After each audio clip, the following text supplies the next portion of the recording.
Page 10, in church. On this page, they're introducing you to a style of pedaling called legato pedaling. Legato means connected. So this is a style of pedaling where we're connecting the notes. Before, you would lift the pedal up, there'd be a little bit of silence in there, and then you'd put the pedal back down. With legato pedaling, you just lift the pedal up and put it right back down. Just boom, boom. It's not a quick jerky motion or nothing. It's just up and down. And it's indicated with those little arrows, the little boop, boop arrows in the pedal line. And I'll talk about it more when I get to the pedaling. Let's look over this church thing. Basically, all this is a bunch of chords, type thing you might get in church music. And when that happens, we kind of need the pedal to connect it because we can't connect chords with the hands very well. So let's look it over. It's 2 lines long, treble and bass clef, 1 sharp in the key signature. It's in the key of G major. You need to be doing the scale on G major. And if you've been doing it like you're supposed to, then go ahead and do it 2 octaves. Otherwise, just 1 octave. And again, it's the trill exercise I'm after there. Although the accents and all the other stuff is important too. And it's a 4/4 time signature. We got half notes and whole notes. Starting with the right hand, let's check these chords out. We got a 1-3 here, so we're in this position to start. So it's 1, and again, just lowering the whole hand down. Try and get them down at the same time. 2, 3, 4, 1, 2. They want you to come here. If you have big hands and fat fingers, you can't get up in here. This doesn't work very well. So if that's the case, on the second measure here, instead of 3rd finger, reach down and use 4. And now you can use 2 and 3. And on the next measure, it'd be 2 and 5. Otherwise, fingering in the book is fine. Here. And then going on, 1 and 3. So the second line, 1, 2, 3, 4, here. Now, the idea of moving from 1 note to 2 can be a little tricky. So if you'd rather not do that, then move on the first measure of the second line. Move on the G. Come down and play it with the 4th finger right there. Now I'm in position. Because I moved and I'm only playing 1 note. I only have 1 finger to aim here. Otherwise, you got 2 fingers to aim to here. I'll leave that up to you. I think I'm going to go with the 4 because that way I'm in position to go on. And don't forget the F sharp. It's in the key signature. And then the last 2 measures. It's C chord here. And you see the top note has that curved line over it? That's a tie. You tie the G. You don't play it again. You hold it down. You're just changing these notes to these notes. But hold the G down here. So I'm holding that down. Left hand, well, it starts here. 1, 2, 3, 4. 1, oh, this is fun. Second line, 1, and then you got to come down here. I don't really want to do that. I don't want to go from here to here. I want to prepare it. So, second line is here. Instead of that, I'm going to use 3 on the G. I'm going to spread out a little bit. So the last measure, the first line is here, and then just come down here. I'm just going to here. Now I'm ready. The little finger's right there where it needs to be. And then you can come down with 2 and then a 1. Put the hands together carefully. It's here. Now here, I'm just trying to get the notes down at the same time. The rhythm's really not a problem, I hope. And then here. Then here. And then here.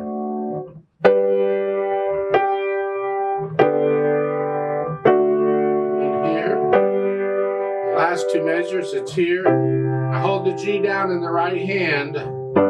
Here. Yeah. This is good practice for playing chords. Now, once you have the notes and the rhythms all worked out, as far as articulation goes, they want you to connect it. Well, you can't connect it, but you can lift up between the phrases. So at the end of the first line, when you're here, just lift up. like taking a breath. And then at the third measure, second line, before you go on, lift up. It's like taking, the last two measures is like the amen you get on it. So you lift up like so. All right. Dynamics. Here, well, it's the whole thing's on the soft side. You can get a little louder and softer as you feel it, but basically it's soft. And you can do both hands the same if you want. It's just a chord. I tend to think that maybe the top note in the right hand is melody. And so if you have the control, bring that note out. You just put more weight on that note here. I put more weight on that note. That way, this is soft. Exaggerate it if you need to. And then,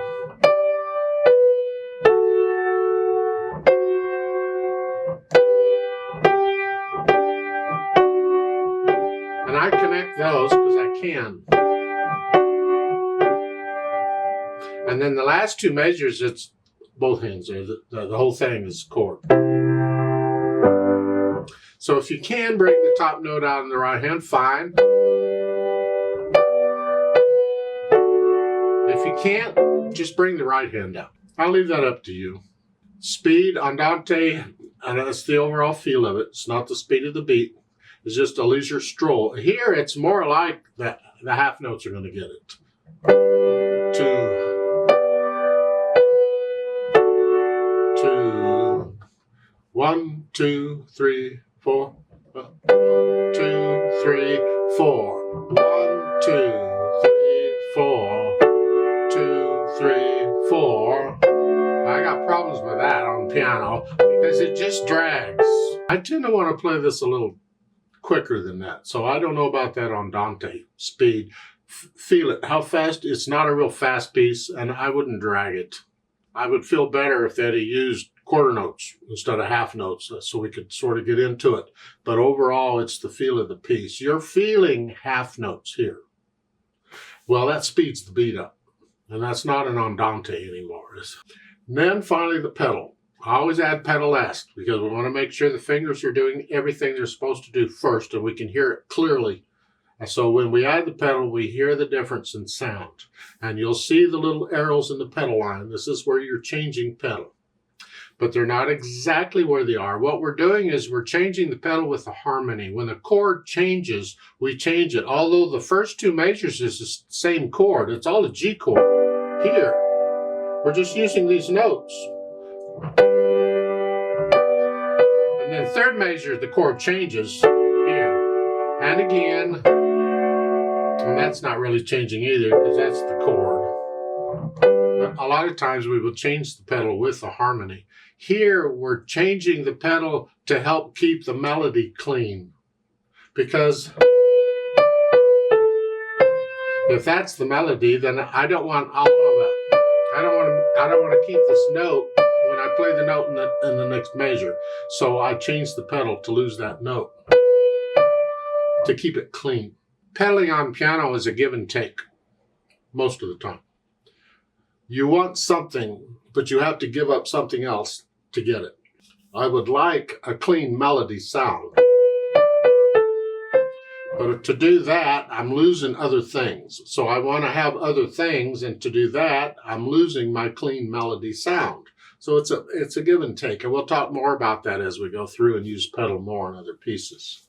Now we're going to use this overlap pedaling, or synchronized pedaling, whatever you want to call it, and the legato. There's different types of pedaling, the physical pedaling is the same. Your heel's on the ground and you're just pushing the pedal down. It's a very small motion.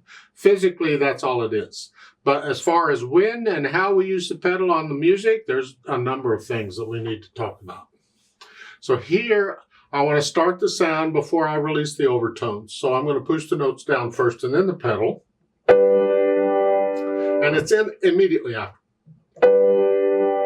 And when I change the pedal, it's after I play the notes. So it overlaps, hence the name overlapping pedal. Yeah. See, that little bit of overlap, the ear doesn't mind, says it because it doesn't last very long. But what it does is it ensures there's always sound. It's connected.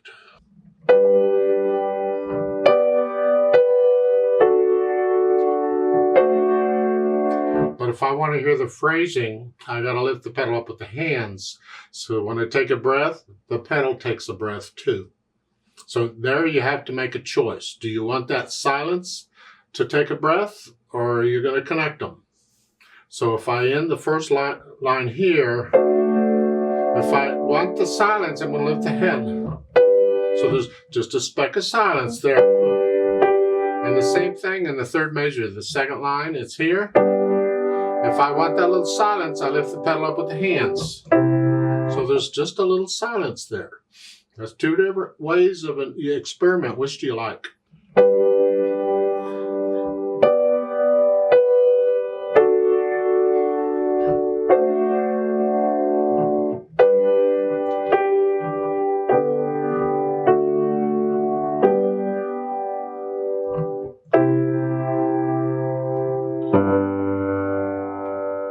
And at the end, the pedal and the hands all come up at the same time. If you want the sound all the time, then you simply overlap it all the way through. Still lift up in the hands for the phrasing. This, you feel the phrases whether you can hear them or not. Feel it, but the pedal is still doing its overlapping thing. It's up to you. There's different ways of interpreting the music. Now the question I guess sometimes is, well, if the pedal's holding the sound out, why do I have to keep holding the notes down? Because I could do that. I could let up on them, big deal. I mean, the pedal's doing it. Why do I have to hold it down? And the answer is because it's bad technique to rely on the pedal to do what the hands need to do. That's why you learn a piece without pedal first. Make the hands do everything they're supposed to, and then you just add the pedal to add these other effects.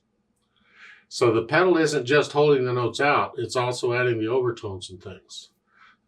So again, if you can, you leave the notes down if there's sound coming out of the instrument. Leave it down all the way, even at the end with the fermata. When you hold that out, keep the keys down until the very end and lift everything up together.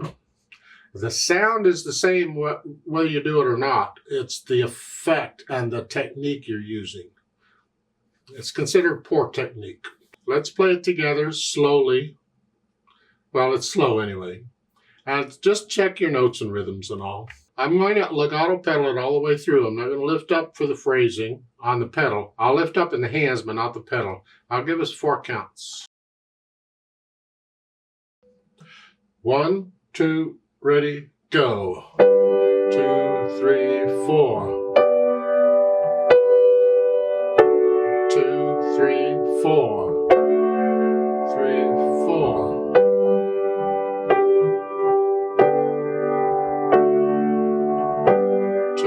3, 4, 3, 4, 2, 3, 4, off.